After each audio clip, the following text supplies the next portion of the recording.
Bonjour, excusez ma voix qui n'est pas ma voix habituelle.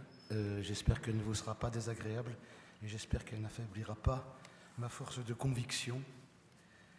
J'en ai besoin, j'ai aussi besoin de toute ma sincérité d'abord pour exprimer ma reconnaissance aux organisateurs des États généraux pour m'avoir associé à leurs travaux, mes félicitations pour la qualité de l'organisation et aussi ma reconnaissance pour m'avoir permis de retrouver la Guyane et au-delà de ma personne d'avoir permis à un certain nombre de gens de connaître la Guyane et donc c'est collectivement que nous sommes un certain nombre à accueillir et à rendre la Guyane plus familière à des personnes qui ne la connaissaient pas encore, chose qui a été mon grand plaisir au temps où j'habitais en Guyane, de recevoir des gens venant de loin et qui ne la connaissaient pas. Je voudrais pour commencer dire que j'adhère, et pour que les choses soient bien claires, que j'adhère à deux idées, à deux propositions. Un, il faut que tous les élèves des écoles de France métropolitaine et d'outre-mer arrivent à la maîtrise du français. Donc je suis pleinement d'accord avec cette proposition. Deuxième proposition, il existe, je ne sais plus qui a ce matin utilisé, il existe, non, il y a aussi ma voix, il existe, disons, un ensemble langue-culture, avec des relations extrêmement complexes, qui ne peut pas être en droit dissocié. Alors cela dit, je vais faire un petit coup de force pour coiffer ma casquette de linguiste et de vous inviter à prendre en considération les aspects proprement linguistiques des langues qui nous intéressent ici, et de toutes les langues en général d'ailleurs, et je vais m'en expliquer et je vais essayer de voir avec vous quelles peuvent en être les conséquences. Ceci enfin, afin d'un côté d'éviter un certain nombre de contresens sur les langues et d'inciter peut-être, d'inviter, de supplier les pouvoirs publics d'ajuster des politiques linguistiques en conséquence. Chaque langue est l'une des manières d'exister du langage humain qui est une propriété universelle de l'espèce. Et le mode d'existence du langage humain, c'est la diversité des langues. Ceci, ça a des tas de conséquences, en particulier sur le travail des linguistes. De quelle mesure peut-on dire que quand on décrit une langue, on fait, disons, quelque chose qui est valable quand même, et quel est le degré de validité de nos propositions sur une autre langue, sur une langue pour les autres langues.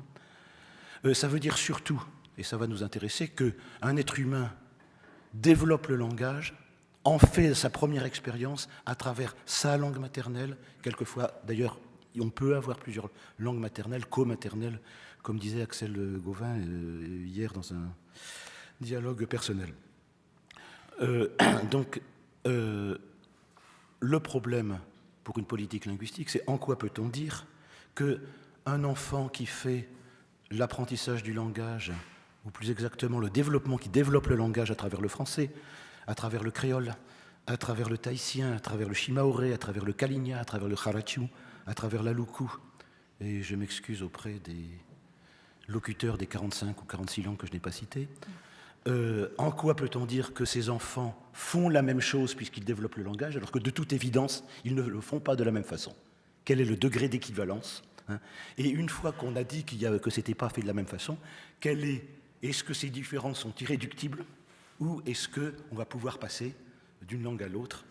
Et là, je signale deux contresens aussi sur le langage. Premièrement, ceci veut dire que le moment crucial où, dans un contexte scolaire, il faut intervenir sur la langue materne, le plus crucial de tous, c'est la petite enfance. Hein, je dis ça parce que j'ai entendu des gens de l'éducation nationale dire que « Ah, mais l'école est en français, elle est en français, point. Et si les élèves veulent, entre guillemets, apprendre leur langue maternelle, eh bien, ils peuvent le faire dans les grandes classes, quand ils auront... bon, c'est un contresens total. L'apprentissage de la langue maternelle ne se fait pas de façon pénible ou de façon scolaire, elle se fait sur le tas, de façon indolore, et selon des procédures qui ne sont pas du tout les procédures d'apprentissage d'une langue seconde, qui sont elles aussi parfaitement respectables, hein, bien évidemment.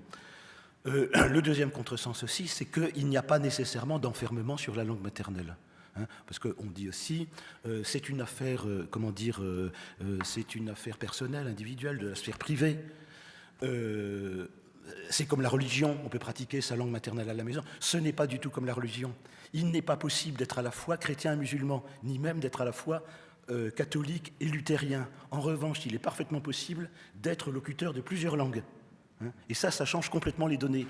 Et je dirais même que c'est probablement les gens qui sont locuteurs de plusieurs langues qui sont le moins enfermés sur leur langue maternelle. Et puisqu'il était beaucoup question de breton, je dirais que des locuteurs francophones, purement francophones, et qui n'ont d'autres expériences du langage que la francophonie, il y en a pas mal. En revanche, aucun bretonnant n'est enfermé sur la langue bretonne, du moins à l'époque actuelle. Ils sont tous au moins bilingues. Donc, alors, à partir de là, je voudrais évacuer, bien que je ne puisse pas les nier, de deux dimensions reconnues et acceptables de la langue. Premièrement, instrument de communication. Et oui, c'est un instrument de communication. Bon, une fois qu'on a dit ça, bon, je ne vais pas en parler, j'aurais beaucoup de choses à en dire, je ne vais pas parler de ça. Véhicule d'une culture, alors ça, intouchable, bien évidemment. Oh là là, si je dis, je ne vais pas dire que la langue n'est pas le véhicule d'une culture, un marqueur d'identité culturelle, etc. Bien évidemment, non. D'ailleurs, je dirais, véhicule d'une culture, culture pouvant être employée en deux sens, pouvant être employée au sens, disons, au sens culturel ou esthétique de culture, ou pouvant être employé au sens anthropologique de culture, c'est-à-dire un ensemble de références. Et effectivement, quand les textes de l'UNESCO nous disent que la langue, c'est aussi un véhicule de connaissance, c'est parfaitement clair. En particulier, il y a de la conceptualisation, il y a de la classification, il y a de l'organisation du monde dans des tas de domaines, en particulier dans les sciences de la nature. Je ne sais pas ce que va dire exactement Françoise Grenord, mais elle aura certainement des choses à dire plus pertinentes que ce que je serais capable de vous dire dans ce domaine. Ce à quoi je vous invite, disons, l'angle sous lequel je vous invite à considérer les langues, c'est celle de construction intellectuelle. Constructions qui sont des constructions collectives et individuelles à la fois. C'est l'ensemble du groupe qui crée sa langue, et en même temps, chaque individu, au moment où il développe sa langue, disons, s'approprie sa langue et se donne les possibilités, au niveau infinitésimal, bien sûr, de la changer. C'est pour ça que les langues changent petit à petit. C'est une création d'esprit humain. Ces créations d'esprit humain servent pour l'élaboration et la transmission du sens. C'est le cœur de l'activité significative en situation. Et voilà pourquoi je vais encore restreindre mon propos à la grammaire. C'est-à-dire qu'on ne parle pas par mots, on parle par phrase, et on parle par énoncé, si vous voulez. Je vais faire comme si les deux termes étaient équivalents et synonymes. À tout moment, quand nous utilisons notre langue ou une langue seconde, on informe, on demande des renseignements ou des faveurs, on harangue, on séduit, on plaisante, on engueule, on menace, on réfléchit ensemble, on émet des hypothèses. On entretient de la convivialité, dimension qui me paraît absolument essentielle et à laquelle tout le monde est très très attaché, bien évidemment. On compte, je ne sais pas si je vais avoir le temps, dans le fin de mon exposé, de développer cet aspect absolument essentiel, et surtout dans les contextes dans lesquels nous travaillons. Ça veut dire que nous parlons du monde, et nous parlons dans le monde, qu'est-ce qu'il y a ? Il y a des événements qui sont réels, qui peuvent être éventuellement imaginaires. À ces événements participent des entités, des êtres, animés ou inanimés, qui ont un certain nombre de propriétés, qui sont quantifiées. On va les dénommer, on va préciser, on va catégoriser, on va voir se développer du temps, de l'aspect, du genre, du nombre, de la détermination, etc., de façon différente selon les langues, mais toujours on va voir se développer ce genre de phénomènes qui sont au cœur de la grammaire. On va voir aussi se développer une syntaxe qui ne se réduit pas forcément à un ordre des mots, quoique ce soit important. Nous avons ici, dans l'ensemble ultramarin, des langues qui disent en gros « le chat mange la souris », d'autres qui disent « le chat, la souris mange », d'autres qui disent « je mange le chat, la souris ». Bon, c'est comme ça, on va pas en faire C'est pas le plus important, me semble-t-il. Il peut y avoir des choses beaucoup plus subtiles, beaucoup plus intéressantes dans les différences entre langues. Par exemple, je n'en prendrai qu'une. Nous avons en français, on dit par exemple, si je dis je travaille, et si on dit disons Marie travaille et Marie rit, hérité, hein, on pourrait dire c'est la même chose, on a un sujet, un verbe. C'est pas du tout, ça peut être plus compliqué que ça, hein, parce que quand Marie travaille, il y a une activité, il y a réellement comme on dit, un agent, hein, une activité qui est opérée. Dans Marie rit, on peut dire qu'elle fait l'action de rire, mais en même temps, si elle rit, c'est en réaction à des événements qui la font rire. Et donc vous avez des langues dans l'ensemble ultramarin, certaines qui disent Marie travaille, mais qui traduisent, si j'ose dire, ou qui donnent l'équivalent de Marie rit par une construction où Marie serait dans la position qui rappelle plutôt celle de complément d'objet. C'est-à-dire, elles disent quelque chose comme il rit Marie, où le il est le il impersonnel, comme on a il me souvient, ou des choses comme ça, si vous voulez. Hein, il me plaît de, hein, ce genre de choses. Bon. Donc, il va de soi que quand on passe d'une langue qui dit il rit Marie à une langue qui dit Marie rit, c'est pas insurmontable, mais il ne faut pas faire comme s'il n'y avait pas de problème. Hein. Donc, de ce point de vue-là, les langues d'outre-mer sont une mine d'observation, d'une richesse extraordinaire et d'une complexité extraordinaire dont la République en général et son école en particulier auraient le plus grand tort de ne pas profiter, de ne pas tirer parti. Je dirais que dans l'outre-mer, on a deux catégories de langues, j'ai déjà dit ailleurs, et je m'excuse. Il y a d'un côté les créoles et d'un autre côté, il y a les autres langues. Je commence par les autres langues. Les autres langues, c'est-à-dire langues amérindiennes, des langues très différentes du français, amérindiennes, les deux langues de Mayotte, bantou et malayo-polynésienne, les langues kanak, les langues polynésiennes, etc., sont des langues extrêmement différentes du français et qui, donc, présentent par rapport à des gens qui ont l'habitude du français ou des langues européennes un certain nombre de phénomènes totalement inattendus et qui montrent de quoi, disons, quelle est la capacité, quel est l'éventail des possibilités du langage humain. Hein, bon. Les langues créoles sont des langues qui se sont constituées dans des conditions historiques tout à fait particulières, où on a des gens qui se trouvaient dans les pires situations matérielles et morales, et qui ont développé quand même le langage, se sont créés des langues, se sont créés des grammaires, justement, dans ces conditions-là, c'est-à-dire ont eu, dans le malheur qui les affligeait, assez de ressources dans leur tête, hein, pour inventer une langue.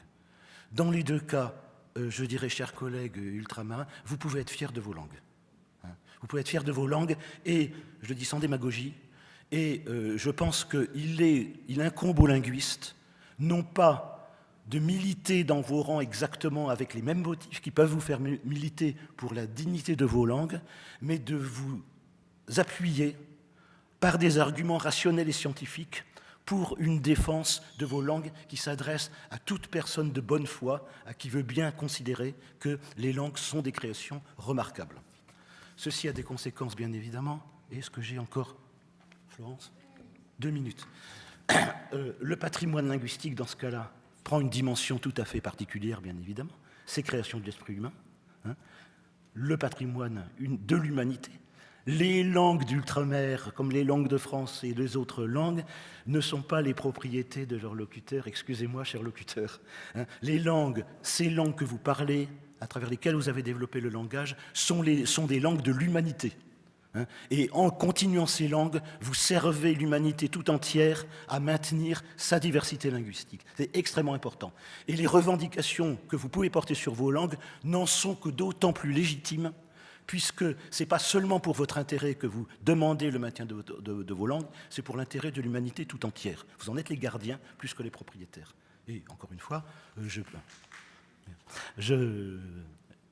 personne, j'espère ici, ne refusera que je m'intéresse aux Tahitiens, aux Saramaka ou aux Kalignans.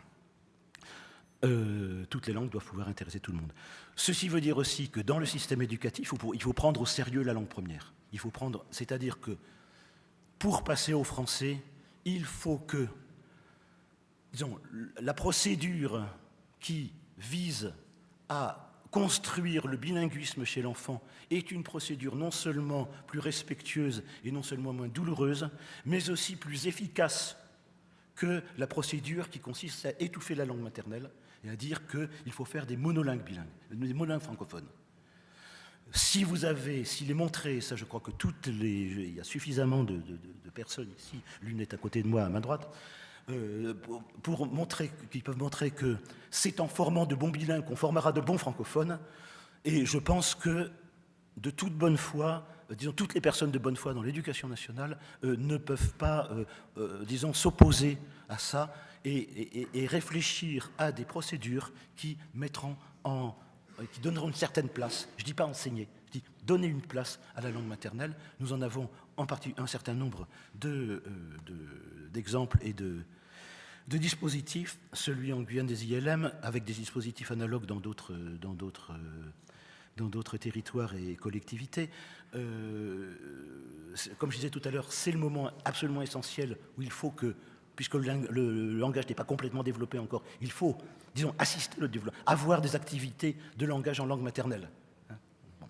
Ça, c'est absolument essentiel. Un peu plus tard, dans cycle 3 de l'enseignement primaire et dans tout le secondaire, me semble-t-il, puisque les langues sont ce que je disais tout à l'heure, avec leur richesse, avec leur beauté, c'est une telle source d'observation, c'est une telle source de réflexion sur la sophistication intellectuelle de l'être humain, que, encore une fois, ce serait absurde de ne pas s'en servir, ce serait absurde de ne pas avoir des activités d'observation réfléchies comme on les avait, qui ne portent pas seulement sur le français, mais qui portent aussi sur les langues maternelles et qui, d'ailleurs, au-delà de la langue maternelle, peuvent porter sur des langues non maternelles, puisque si je suis petit métropolitain, mettons à Mayotte par exemple, eh bien j'ai des copains qui parlent shimaoré, je regrette, ou bien je suis borné, ou bien le shimaoré m'intéresse aussi. Et quand je découvre ce que c'est, quelle est la complexité du shimaoré, où on peut avoir, comme ce que j'appelle quelquefois l'effet latin, c'est-à-dire, disons, c'est ce phénomène où on se trouve la syntaxe dans la morphologie, avec des langues qui disent « il a mangé le chat, la souris », et bien évidemment, je sais pas, on a non seulement écrire la lettre, mais écrire la lettre A. Elle a été écrite une lettre Marie par Paul, en fait, et vous avez toute une espèce de bourgeonnement comme ça de la morphologie verbale dans lequel vous avez toute la syntaxe de la phrase. Ne pas aider les élèves à réfléchir là-dessus, ne pas les aider à réfléchir sur ce qu'ils font quand ils parlent comme ça, ou ce que font leurs camarades quand ils parlent comme ça, ce serait absurde. Mais je vois que Florence est très très inquiète, et je m'impose donc le bâillon sur la bouche. Merci Florence.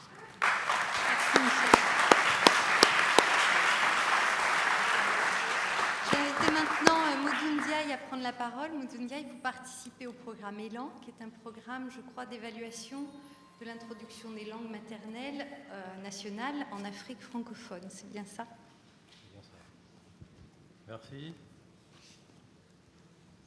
Mesdames et messieurs, chers participants, la prise en compte des langues nationales au Sénégal est aujourd'hui encore au stade expérimental, ce qui n'est pas le cas pour le système non formel. Ce qu'on appelle système non formel au Sénégal, c'est les écoles communautaires de base qui accueillent des enfants d'âge assez avancé et également les structures d'alphabétisation. Pour le système non formel, l'enseignement bilingue, parce que c'est comme cela qu'on l'appelle, est déjà bien installé.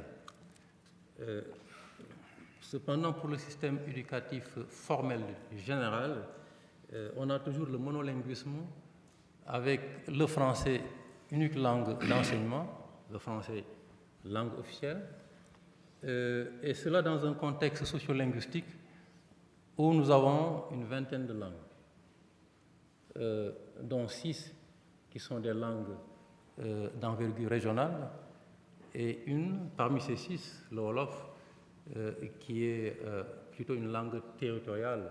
Il est parti dans les grands centres urbains, dans les centres semi-urbains et même dans les grosses agglomérations. Il y a eu 4 expérimentations de l'enseignement bilingue, dont la dernière a été menée de 2002 à 2008. Et c'est sur cet enseignement-là, cette expérimentation, que nos réflexions vont porter.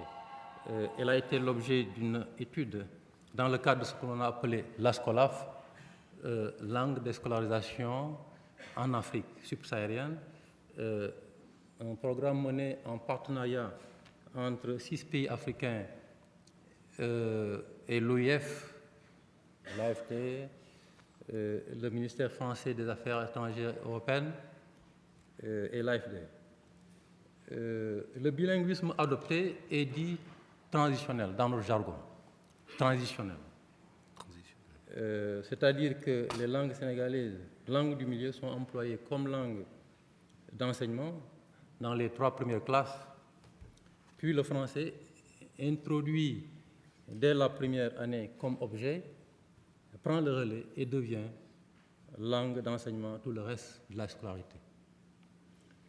L'objectif visé dans la mise en œuvre de cet enseignement est de trouver une solution aux défis de la qualité auquel est confronté le système éducatif sénégalais, qui, malgré le fait que l'État y consacre 43% de son budget, est resté peu rentable, avec un taux de déperdition élevé et surtout une faiblesse chronique du niveau des élèves en français et par ricochet dans les autres disciplines, le français étant la langue d'enseignement. Et cela dans un contexte de massification des effectifs dû à la perspective de la scolarisation universelle, qui, comme vous le savez, et c'est maintenant le jargon, l'OMD, objectif qu'il faudra atteindre en 2015. La cause principale de la faiblesse du système est liée au fait que le français, langue en fait unique, comme je l'ai dit tout à l'heure, est enseigné en fait comme une langue maternelle, alors qu'il aurait dû être enseigné comme une langue seconde. On est dans un contexte de multilinguisme. C'est une langue seconde en certains endroits du Sénégal, les villes, et en d'autres, le français est une langue étrangère. Je pense aux zones rurales. Et par conséquent, il aurait dû être enseigné selon une didactique de langue seconde, c'est-à-dire donc une didactique qui prenne en compte les langues premières. Au bilan de cette dernière expérimentation, il est apparu que l'enseignement bilingue est plus performant que l'enseignement monolingue, avec un taux officiel de réussite à l'examen final de 65% contre 50%, et un taux d'achèvement de 71,34% contre 58,4%. La supériorité de l'enseignement bilingue est bien connue de longue date. Il était simplement question ici et là de faire des expérimentations de manière à confirmer cette évidence-là. Et les facteurs qui expliquent la supériorité pédagogique de cet enseignement-là sont entre autres, je ne voudrais pas entrer dans les détails, des facteurs cognitifs que M. Richal a évoqués ce matin assez explicitement. Je voudrais m'en limiter aux facteurs les plus saillants qu'on a pu dégager lors de notre expérimentation. Il y a d'abord une plus grande participation des parents à l'encadrement et au suivi des élèves à la maison, étant donné que la langue d'apprentissage leur est connue. Pour la même raison, une plus grande participation, une plus grande motivation des élèves au cours qui leur est dispensé, l'enseignant ayant plus de facilité à employer une pédagogie active, et cela aussi bien pour la classe de langue nationale que de français. Enfin et surtout, une didactique plus efficace se traduisant par l'enseignement du français, se traduisant pour l'enseignement du français par l'exploitation des acquis en langue nationale. Il y a là un gain important, puisqu'il s'agit d'un simple transfert du savoir qui est acquis en langue nationale et acquis avec beaucoup plus de facilité. Il est simplement question d'en transfert et cela permet une meilleure identification et un meilleur traitement des points de difficulté, des points de divergence qu'il y a entre les deux langues. Par exemple, pour l'enseignement de la lecture, la démarche comparative permettra, par exemple, de mettre l'accent sur les sons qui n'existent pas dans les langues sénégalaises. Des sons tels que ch, je, ze, ou des voyelles comme u, ou e, le e caduc. Et pour la grammaire, cette démarche permet d'insister sur la différence formelle entre les pronoms personnels, le et lui. Différence formelle qui est liée à une différence fonctionnelle qu'on n'observe pas dans les langues sénégalaises. Ce qui entraîne assez souvent, comme erreur chez l'apprenant sénégalais, la réalisation d'un le à la place d'un lui, par exemple. Compte tenu du temps qui nous est imparti, je garderai peut-être l'approfondissement de certains éléments qui sont évoqués ici pour les ateliers. Je vous remercie.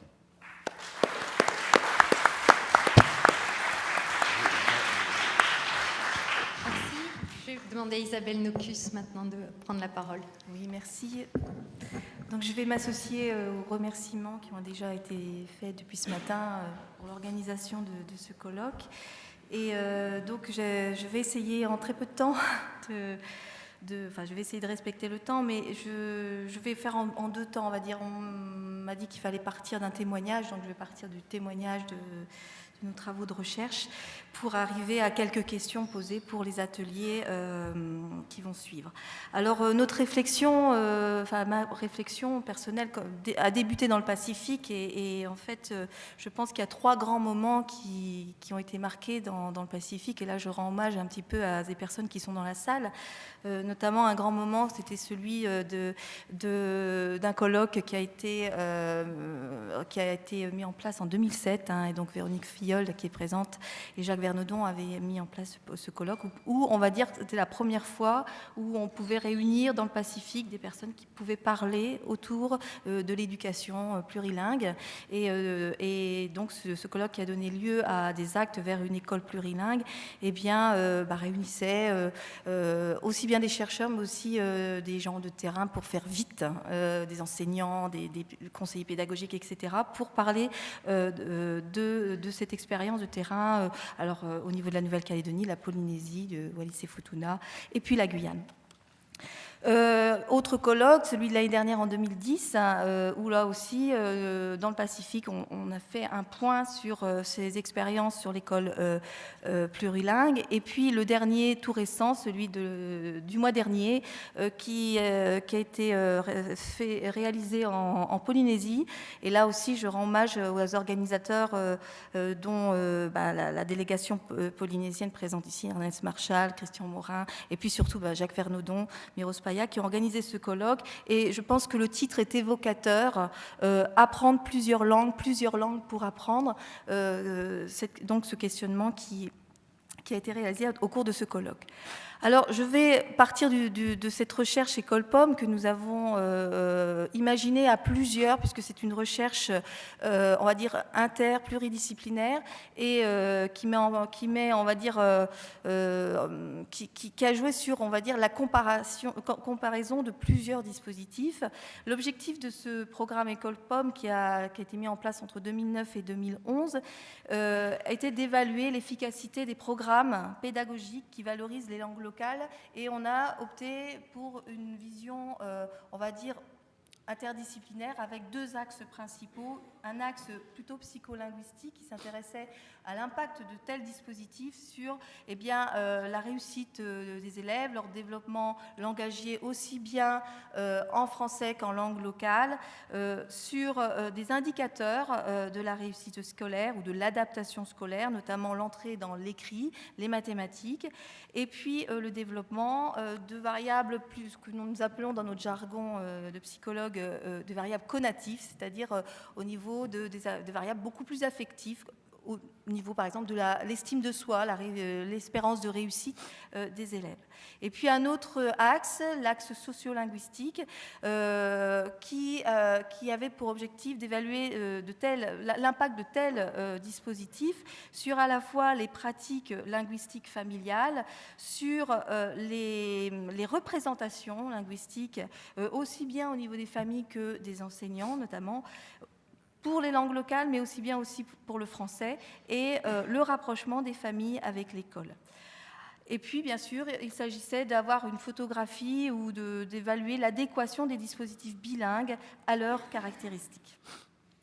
Alors, pour cette recherche, 3 collectivités ont été impliquées, la Nouvelle-Calédonie, la Polynésie française et la Guyane, et 4 dispositifs ont été, on va dire, impliqués dans ce travail d'évaluation. Donc, je n'ai pas le temps de les détailler tous, mais vous les observez. L'important pour nous était de travailler sur le CP et le CE1, puisque le CP et le CE1 étant l'entrée dans les apprentissages fondamentaux, on s'est aperçu que ça provoquait des appréhensions, aussi bien pour les enseignants que pour les parents, de pouvoir rentrer dans les apprentissages fondamentaux en travaillant sur 2 langues conjointement. Alors, cette recherche a impliqué beaucoup de monde. Je n'ai pas le temps de remercier toutes les personnes qui ont été impliquées. C'est un travail qui a été fait avec 12 chercheurs de disciplines différentes, puisque l'interdisciplinarité nous a semblé importante pour traiter une question si complexe. Des partenaires institutionnels, des inspecteurs, des conseillers pédagogiques, des enseignants avec qui nous n'aurions pas pu mener tout ce travail, et puis aussi des associations. Je citerai l'association Maman Bobby pour la Guyane. Je vais laisser aux ateliers, aux collègues qui sont présents pour les aspects sociolinguistiques, de rapporter leurs résultats pour les aspects sociolinguistiques s'ils sont traités au niveau des ateliers. Je vais plus parler pour des aspects psycholinguistiques qui m'intéressent et juste vous dire que ce sont des recherches qui s'appuient sur des travaux internationaux dans le domaine. Ce n'est pas une découverte. On connaît les effets depuis très longtemps, les effets du bilinguisme et des dispositifs pédagogiques. Sur le développement cognitif, et on a des travaux au Canada, aux États-Unis, dans les pays anglophones, etc., sur les aspects positifs, et puis aussi sur les aspects connatifs, les aspects sur, on va dire, l'estime de soi, l'espérance de réussite. Donc, c'est des travaux qui sont menés et dont on montre des effets positifs, mais à 2 conditions, bien sûr. À condition que les langues soient suffisamment pratiquées, ça, je fais bien sûr référence aux travaux très connus de James Cummins, mais aussi à condition que l'école, que ces langues soient valorisées aussi bien dans la famille qu'à l'école. Et là, bien sûr, on a des travaux qui montrent que la valorisation des langues d'origine dans la famille renforce la transmission, l'apprentissage de la langue de l'école et la réussite scolaire. Alors, nos propres données dans les recherches antérieures en Océanie montrent que lorsqu'on introduit très précocement un enseignement à raison de 5 heures hebdomadaires de langue et culture d'origine, alors ce sont des travaux que nous avons menés en Nouvelle-Calédonie et en Polynésie française, lorsqu'on introduit très précocement cet enseignement, eh bien, on a des effets positifs, bien sûr au niveau de la langue maternelle, mais sans effet négatif sur le français.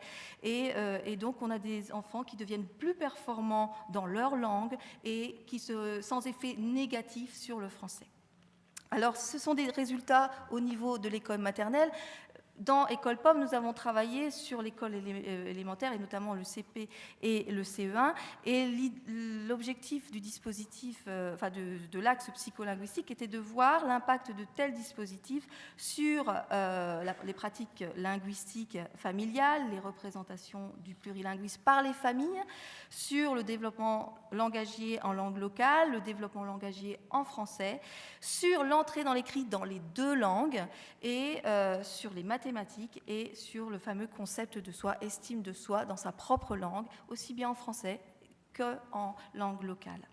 Alors, je n'ai pas de temps pour pouvoir développer les résultats et affiner les méthodologies utilisées. Je vais juste donner les grands axes, les grands résultats obtenus et qui ne sont que provisoires et qui ne sont, on va dire, on a besoin encore de travailler sur ces résultats, mais l'impact, on a pu montrer un impact positif de ces dispositifs sur les pratiques linguistiques familiales et les représentations parentales du plurilinguisme. Et cet effet-là est différent en fonction des collectivités, selon l'importance qui a été, le travail qui a été fait avec les familles. On a pu montrer un effet positif sur le développement langagier en langue locale, notamment dans les aspects production, et notamment en Polynésie française. Eh bien, on a pu montrer que des enfants étaient bien meilleurs en production surtout, alors que dans des groupes contrôle, des enfants qui venaient d'écoles voisines, qui ne recevaient pas ce type de dispositif, ils étaient performants, on va dire, en compréhension, mais en production en langue locale, ils étaient moins bons. On a pu montrer des effets positifs en lecture en langue locale, et puis sur les variables conatives, mais avec bien sûr des résultats nuancés en fonction des collectivités. Alors, on a pu conclure, ça va trop vite, que participer à ce type de dispositif, eh bien, pouvait apporter, je vais reprendre là, participer à un enseignement de et en langue locale n'entrave pas l'acquisition de la langue enseignée à l'école, à savoir le français. Nous avons pu montrer aussi que l'enseignement de la langue locale, à la fois à l'oral et à l'écrit, favorise l'émergence de transferts vers le français, mais pas dans n'importe quelles conditions. On a pu le montrer plutôt en Polynésie, quand il y avait eu un travail spécifique sur l'écrit, sur l'entrée dans l'écrit. Et puis, bien sûr, ces travaux, ces conclusions provisoires, nous amènent à réfléchir sur les activités proposées aux élèves dans les différentes langues et à prendre en compte la dynamique des apprentissages sur plusieurs années. Nous avons mené des études longitudinales, et dans ces études longitudinales, on montre que les effets ne sont pas immédiats, qu'il faut du temps. Dans la recherche internationale, on montre qu'il faut au moins 6 ans pour avoir un effet positif d'un dispositif, quel qu'il soit d'ailleurs, sur les compétences des enfants. Donc il faut du temps au temps. Donc voilà, par rapport à nos conclusions. Alors juste pour revenir aux ateliers et aux questions à se poser peut-être, des pistes de réflexion, on pourrait s'interroger sur la prise en compte des langues d'origine et des acquis culturels dans l'apprentissage du français, c'est l'un des axes. Qu'entend-on par langue d'origine? Et je pense que là, on ne peut pas réfléchir de la même manière que l'on soit en Polynésie, en Guyane, etc., sur ce qu'est la langue d'origine avec un S, sans S, etc. Les acquis culturels, donc c'est une réflexion à avoir au niveau des terminologies utilisées. Qui est chargé de la transmission de la langue d'origine? Les parents, l'école, autres, les associations, c'est une question qui ne se pose pas dans les mêmes termes en Guyane, par exemple, et en Polynésie, puisque en Polynésie, par exemple, les parents déclarent à 75% parler et le tahitien et le français. Pourtant, 5% des parents parlent en tahitien à leur enfant. Je pense que la configuration est tout à fait différente pour la Guyane.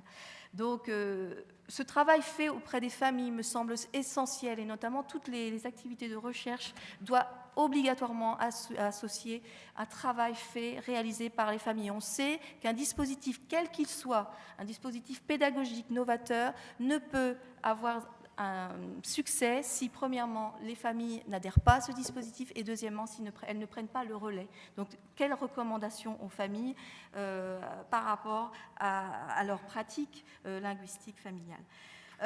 On peut se poser la question si les langues d'origine sont prises en compte à côté du français, mais quel impact sur le français et sur la langue d'origine? Comment lutter contre les représentations négatives?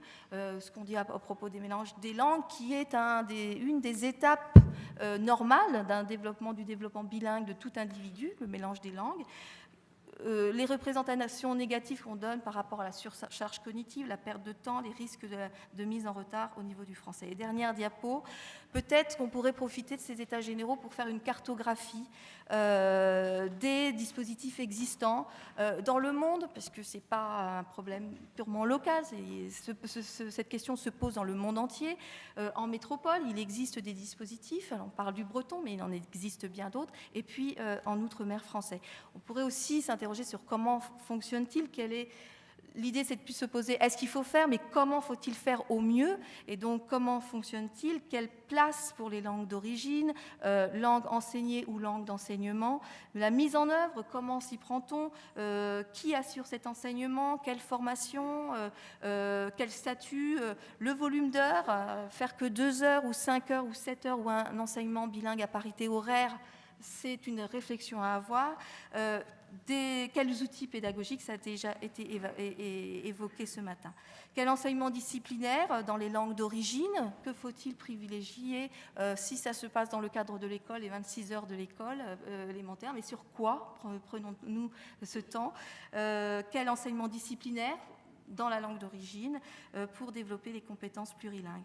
Et puis enfin, là c'est un peu plus pour aussi à propos de nos travaux, quel impact avons-nous, quel recul avons-nous par rapport à ces dispositifs de langue et culture d'origine sur le développement personnel de l'enfant et sur sa réussite scolaire? C'est la dernière partie. Voilà.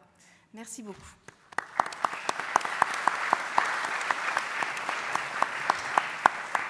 Merci beaucoup Isabelle. Je passe maintenant la parole à Françoise Grenant, qui a mené de nombreux travaux en Guyane. Merci. Je vais essayer de vous donner le point de vue d'une anthropologue. Alors, je vais commencer par une petite histoire et essayer d'imaginer une anthropologue il y a 4 décennies, c'est moi, qui prend un pied absolument extraordinaire à essayer de faire un dictionnaire d'une langue amérindienne dans un petit village de Guyane. Et puis, alors, elle est contente, elle est heureuse, mais elle a aussi des angoisses parce que, je vais en parler tout à l'heure, il y a des choses qui ne sont pas traduisibles, des choses qu'on ne sait pas traduire, des choses qu'on ne connaît pas, enfin bref. Quand on se met à faire un dictionnaire, on en a pour plusieurs années, et puis surtout, ça vous bouffe la vie en fait, mais c'est absolument merveilleux. Et puis un beau jour, elle se trouve face à un sous-préfet. Alors je suis désolée s'il y a un sous-préfet, et je sais qu'il y a un sous-préfet dans la salle, mais c'était il y a 40 ans, donc ça n'existe plus aujourd'hui. Et le sous-préfet lui dit, mais enfin, Madame Grenant, cessez vos enfantillages. Enfin, vous allez quand même pas perdre votre temps, là, votre jeunesse, nanani, nanana, à faire un dictionnaire d'une langue qui n'est pas écrite, qui n'existe pas, que personne connaît. Et il me dit, alors ouvrez les guillemets, 2 points, ouvrez les guillemets, de toute manière, ces gens-là n'ont pas plus de 500 mots pour le peu de choses qu'ils ont à se dire. Point, fermez les guillemets. Ben, j'en suis toujours parvenue, figurez-vous. 40 ans après, j'en suis toujours parvenue. Et puis le dictionnaire en question, il est paru, il a 20 ans, il est obsolète, et je vais recommencer parce que les jeunes gens veulent qu'on recommence un dictionnaire. Voilà, tout ça pour dire que le dictionnaire, la langue, c'est un trésor. Alors le mot n'a pas encore été prononcé, je m'imaginais qu'en arrivant à la première après-midi du colloque, il a été dit? Ah, je ne l'ai pas dit, excuse-moi. C'est un trésor, une langue, c'est un trésor virtuel pour une langue orale, donc il en est d'autant plus fragile. C'est un trésor changeant, c'est un trésor qui est à fleur de voix. Si on ne les parle plus, les mots, ben, ils n'existent plus. C'est comme la musique, figurez-vous. La musique n'existe que si on la joue. Un tableau de Picasso, vous pouvez fermer la galerie du Louvre, il existe encore. La musique, elle n'existe pas. Elle n'existe plus. Alors, il est menacé, ce trésor, il est harcelé, il est éminemment fragile. Mais surtout, encore une fois, il est unique. Et comme il est unique, il apporte, cette langue, elle apporte avec elle porte une vision du monde qui ne peut pas être transposée comme ça de mot à mot. Alors, je vais vous prendre un tout petit exemple. Yawa. Y-A-W-A. Ça a donné, entre parenthèses, en français, jaguar. Bon, Yawa. Ok, c'est le jaguar. Panthera onça, on est très content. Jaguar, bon. Okay. Bon, mais il y a plusieurs jaguars. Ah bon? Mais pas dans la science occidentale. Ben non, pas dans la science occidentale, il n'y en a qu'un. Dans la science voyons plus, il y en a plusieurs. Bon, d'accord. Alors, on met tous les types de jaguars. Bon. Mais ça ne veut pas seulement dire ça. Ah d'accord, ça veut dire quoi encore? Le chien. Ah bon? Donc ça ne veut pas seulement dire félin. Ah bah tu dis ce que tu veux, mais nous on dit aussi qu'il y a le chien. Bon d'accord, alors chien. Alors là je suis quand même bien embêtée de mettre le chien dans les félins, ou les félins avec le chien, bon. Et puis en plus on me dit il y a la loutre. Ouais, bon la loutre, alors je mets la loutre. Donc j'ai ma boîte qui commence à gonfler, puis je me dis bah oui finalement c'est les carnivores. Ah bon alors je suis déjà contente, bon d'accord, carnivores. Et puis on me dit, mais tu sais, il y a aussi les monstres.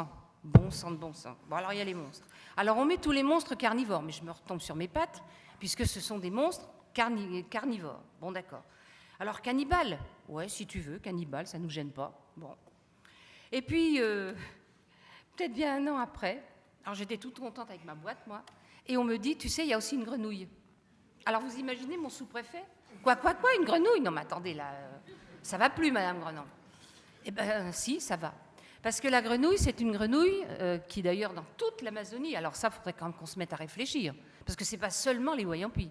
Dans toute l'Amazonie, cette grenouille, qui est Phrynoias rhizinifitrix, en latin, hein, la grenouille de Goeldi en français, Kunawalu en Amazonie, et Kunawalu aussi en Wayampi, c'est une grenouille magicienne qui a les couleurs du jaguar et qui a le cri du jaguar. Donc, de temps en temps, elle se transforme en jaguar.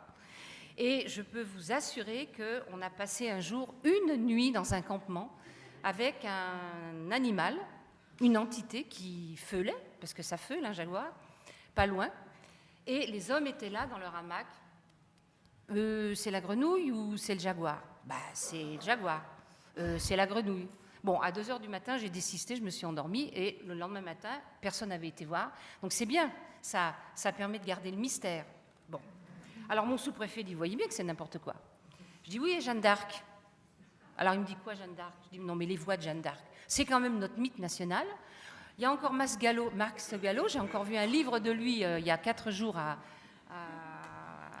l'aéroport, voilà, qui dit, Jeanne d'Arc, une jeune fille de France brûlée vive, c'est le 1000e livre écrit sur Jeanne d'Arc, et elle continue à entendre ses voix de manière absolument imperturbable.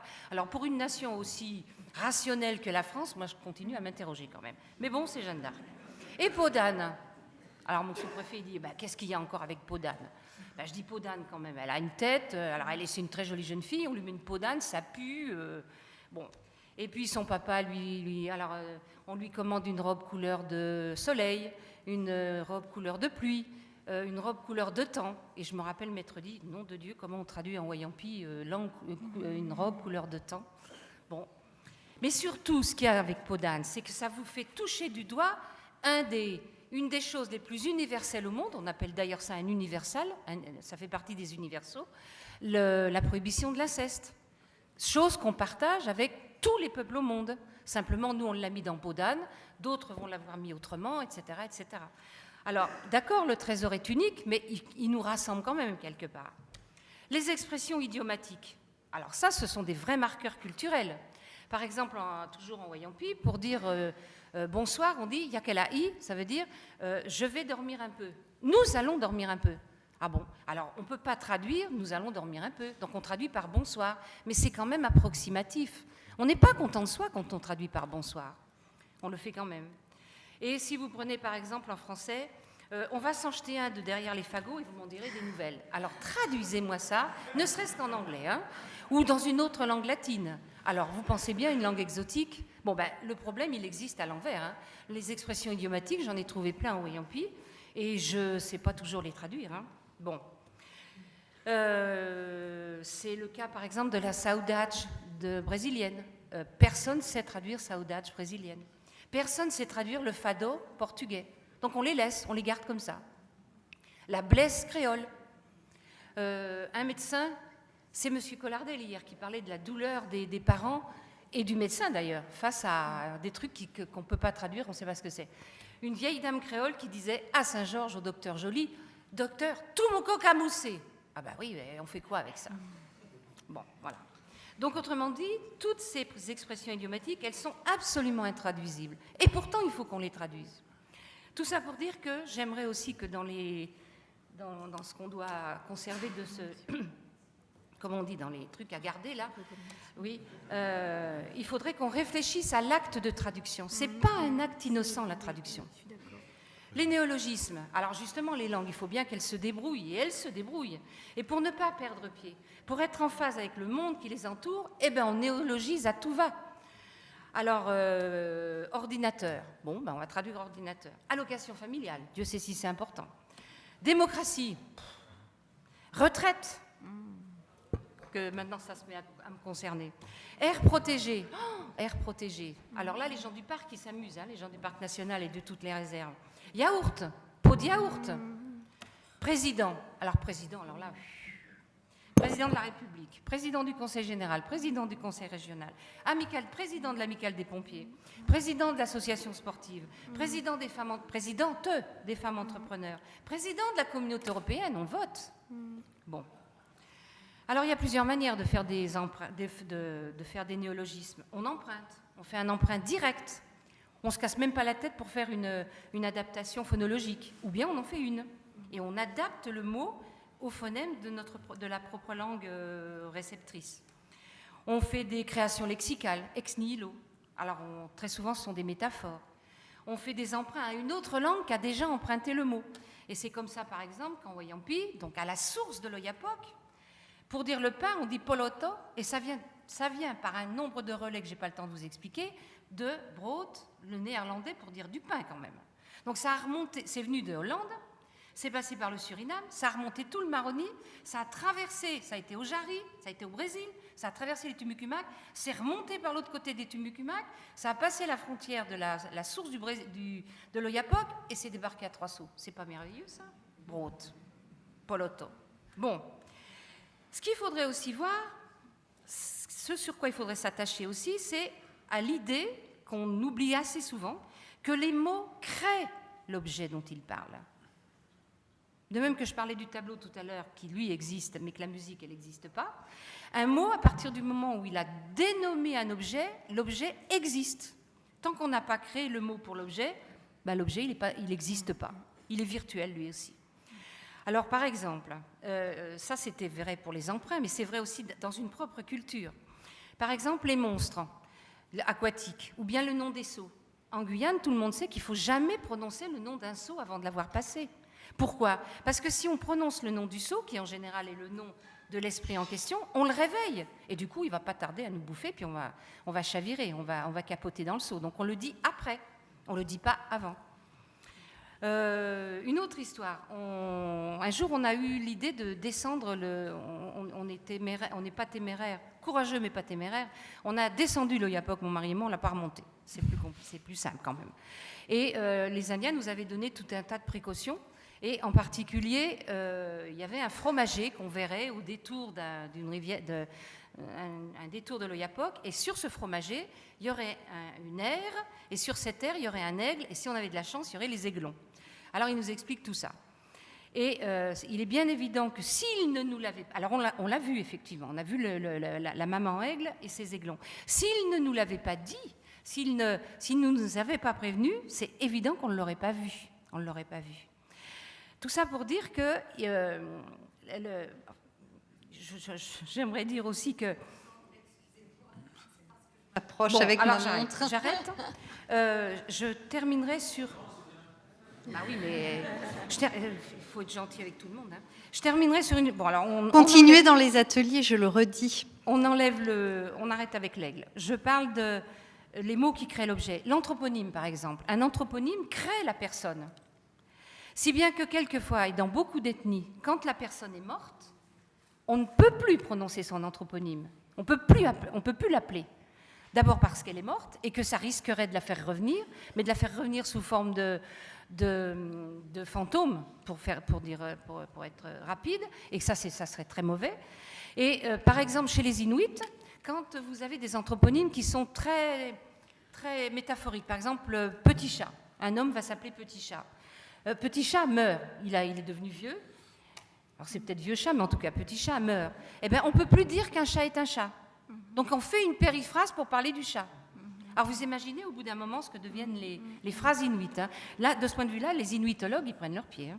Bon, et je terminerai sur les jargons et les argots. Prenons les argots de jeunesse, les argots de classe d'âge, ou bien, je ne sais pas si on peut vraiment appeler ça un argot ou un jargon, en tout cas, la manière dont les mamans et les papas, dont les parents s'adressent à leurs petits-enfants.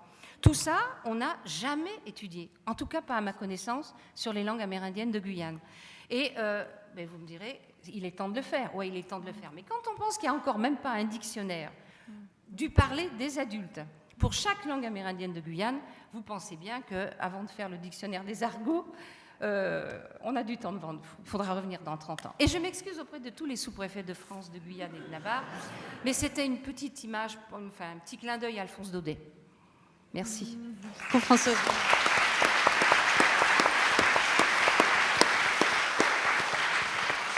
Alors, je vous propose maintenant d'écouter le message de Jean-Michel Blanquer, mais peut-être pour que vous ne soyez pas obligés de vous tordre le cou complètement, je vous propose de revenir dans la salle.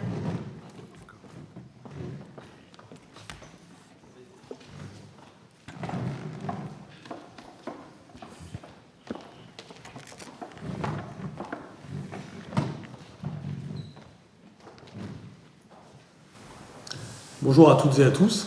Je suis particulièrement heureux de m'adresser à vous aujourd'hui.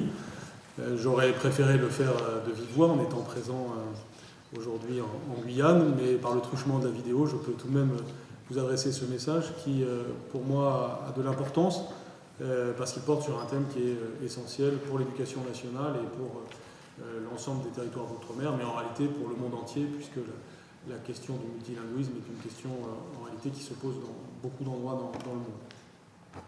Si vous le permettez, je souhaite tout particulièrement saluer en premier lieu mes amis guyanais, parce que ce n'est jamais sans une certaine émotion que je m'adresse à des Guyanais, ni que je pense à la Guyane, en raison de l'expérience que j'y ai vécue, en raison de toutes les bonnes choses que j'y ai connues et de toutes les bonnes choses qui se poursuivent encore aujourd'hui et que j'essaye de suivre depuis mes fonctions actuelles au ministère de l'Éducation nationale à Paris.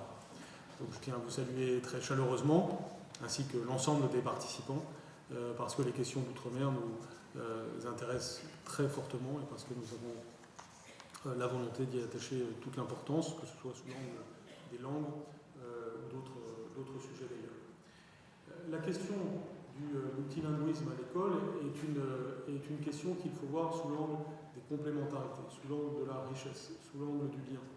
Il faut éviter de bâtir de fausses contradictions. En effet, le fait d'avoir deux langues dans son patrimoine, voire davantage, est une richesse pour les enfants, beaucoup plus qu'elle n'est un problème. De façon générale, nous savons très bien qu'il est bon pour les enfants d'avoir une pratique de plusieurs langues. C'est prouvé par les sciences cognitives. L'imagerie cérébrale nous montre par exemple que la pratique l'écoute d'une langue dès le plus jeune âge est très bon pour l'enfant. L'écoute de deux langues est encore meilleure.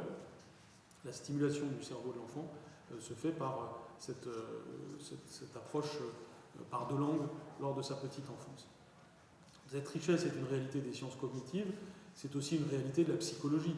Nous savons bien que pour un enfant, il est important qu'il soit fier de ses racines, donc fier de sa langue maternelle, et fier de son appartenance, c'est-à-dire de son aisance dans la langue de la République à laquelle il appartient, c'est-à-dire le français.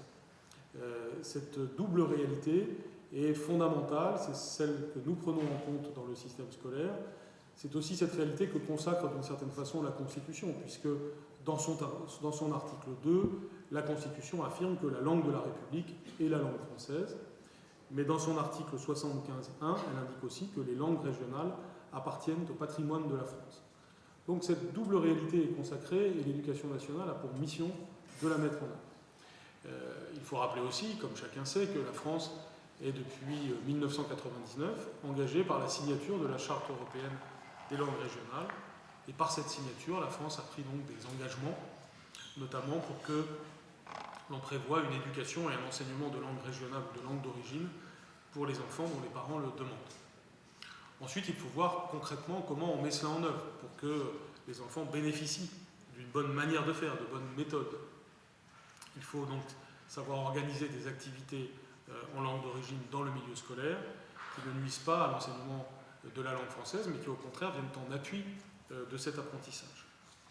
Et nous devons penser cela dans le cadre de ce qui est désormais la boussole du système scolaire français, c'est-à-dire l'école du socle commun, c'est-à-dire les piliers du socle commun. Et le premier pilier du socle commun, c'est la maîtrise de la langue française, d'où l'importance que nous attachons aux indicateurs de maîtrise de la langue française de la part des élèves, parce que c'est ce qui nous permet de voir et de vérifier que, en même temps que les progrès en langue régionale, il y a des progrès en langue française de la part des élèves. Cette approche selon l'école du socle signifie aussi une approche par les compétences, c'est-à-dire que nous devons développer des outils qui nous permettent de voir les compétences dans la langue d'origine pratiquée à l'école, à certains moments particuliers, aussi bien que les compétences acquises en langue française, et de voir en parallèle et en interaction comment ces compétences se consolident. Pour ma part, je considère qu'il y a plusieurs points qui peuvent venir en appui des approches pratiques de cette pratique du multilinguisme à l'école. D'abord, il y a la question des modalités et des horaires.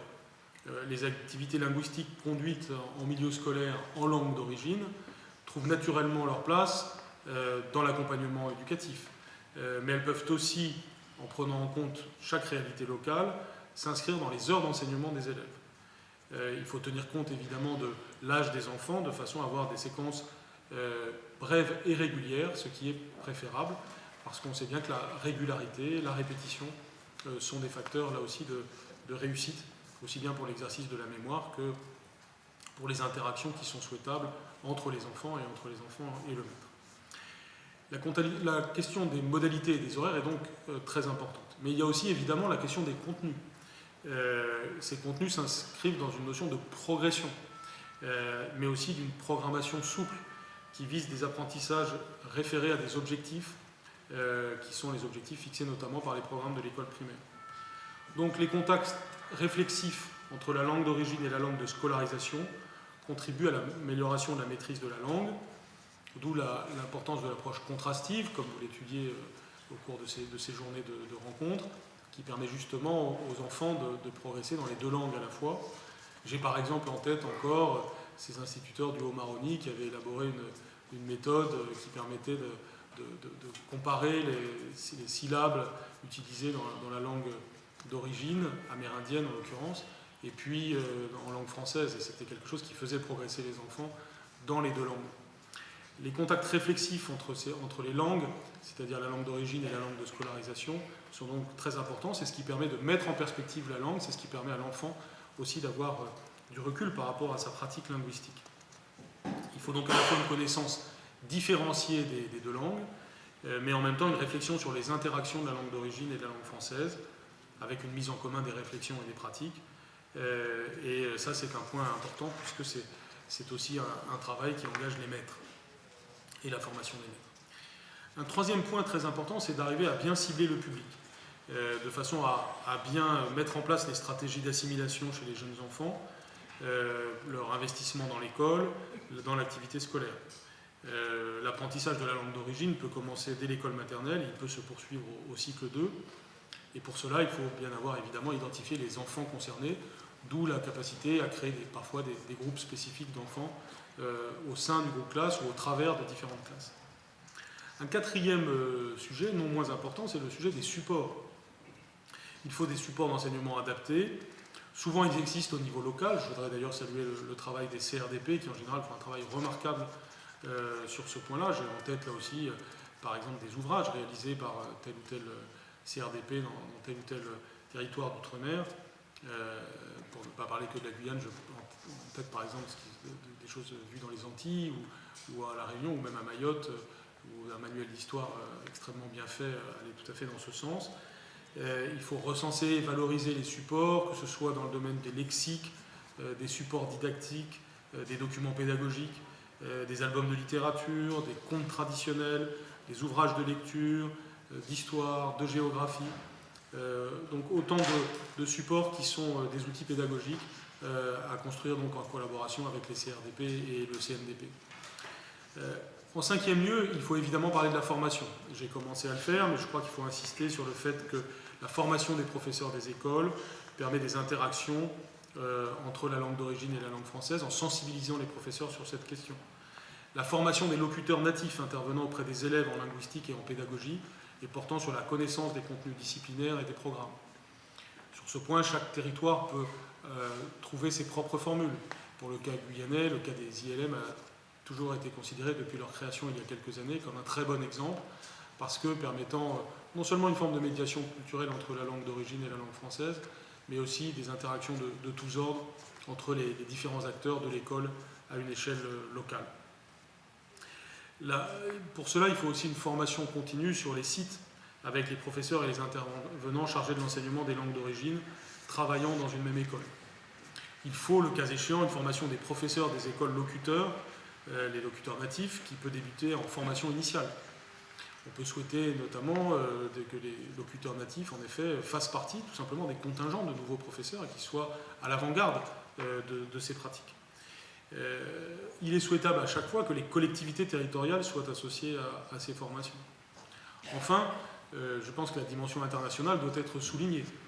Par exemple, dans le cas de la Martinique, de la Guadeloupe et de la Guyane, il y a désormais une approche internationale de la formation des maîtres qui a été impulsée par les recteurs, et qui n'en est qu'à ses débuts, mais qui est riche de promesses, et qui permettra d'échanger avec les pays voisins sur leurs propres pratiques en matière de langue locale, mais aussi sur les pratiques qui ont cours dans les départements français concernés, dans les régions françaises concernées, de façon à ce que ces échanges permettent des formations conjointes, mais aussi des inspirations conjointes. On le voit, la question de la formation des maîtres permet donc beaucoup de réalisations. L'évaluation me paraît être aussi un sixième point, avec les évaluations nationales qui permettent d'observer les évolutions liées à la mise en œuvre de ce type de dispositif, et en complément la mise en place éventuellement d'évaluations intermédiaires qui contribuera à mesurer les compétences dans l'apprentissage de la langue d'origine et à l'impact sur les autres domaines d'apprentissage. Enfin, c'est le septième et dernier point, il faut un pilotage local. J'ai parlé de l'implication des collectivités territoriales, mais on se rend compte que sur la plupart des territoires, de nombreux dispositifs parfois se côtoient. Et en prenant appui sur des principes communs, on doit au niveau académique ou territorial réussir à avoir des effets de cohérence de façon à bien recenser les pratiques et avoir les meilleures performances au service des élèves. Tout ce cadre, ces 7 piliers dont je viens de parler, sont finalement le résultat d'observations que l'on peut faire des pratiques qui ont été développées sur les territoires où vous exercez et qui ont été confortées par les conclusions de la recherche. Dans ce cadre, c'est aux recteurs et aux vice-recteurs qu'il appartient de poursuivre un débat déjà largement engagé et de prendre des décisions qu'impose l'analyse des conditions locales. Il n'y a donc pas une formule unique, il y a simplement des principes communs. Ces principes communs sont très clairs, je les ai rappelés tout à l'heure, ils sont d'une certaine façon fondés dans la Constitution elle-même, mais ils sont aussi fondés sur la réflexion scientifique, le recul que nous avons par rapport aux pratiques que nous avons maintenant depuis plusieurs années. Nous sommes clairement en progrès sur ce sujet, il faut voir toujours d'où on vient et où on va.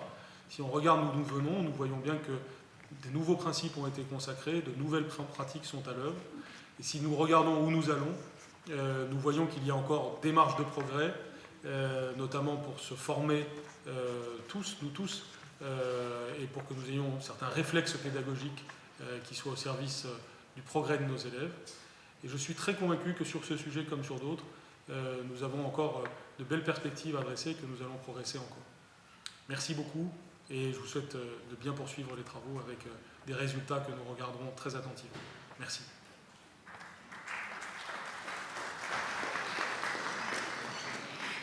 Bien, il paraît que les technologies font gagner.